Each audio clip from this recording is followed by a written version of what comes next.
Hello everyone, আজ আমরা এসেছিলাম পপি কিচেন অ্যান্ড রেস্টুরেন্টে।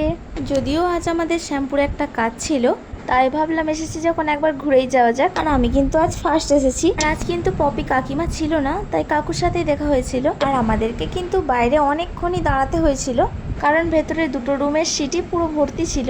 কিছুক্ষণ দাঁড়ানোর পরই তবেই আমরা ভেতরে আসলাম। আর এখানে মোটামুটি সব কিছুই পাওয়া যায়। রুমের ভেতরে এসেও কিন্তু আমাদেরকে অনেকক্ষণই ওয়েট করতে হয়েছিল।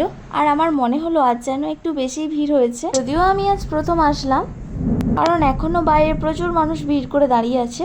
আর আমরা অর্ডার দেওয়ার 15 মিনিট বাদে খাবারটা পেয়েছিলাম। অন্যান্য দোকানের থেকে সাইজটা কিন্তু অনেকটাই ছোট ছিল। আর তারপর আমরা এখানে 2 প্লেট চিকেন বিরিয়ানি আর রোল নিয়েছিলাম। আমি খাবারের খুঁত ধরছি না, এখানে কিন্তু আমার রোলটাও খুব একটা ভালো লাগেনি। আর এরপর ছিল বিরিয়ানি। আর বিরিয়ানির টেস্টটা মোটামুটি ভালোই ছিল, কিন্তু আলুটা ছিল ভীষণ পরিমাণে শক্ত। বিরিয়ানির চিকেনের পিসটাও কিন্তু অনেকটাই ছোট ছিল। আর আপনারা কে কে রেস্টুরেন্টে গিয়েছিলেন অবশ্যই কমেন্ট করে জানাবেন।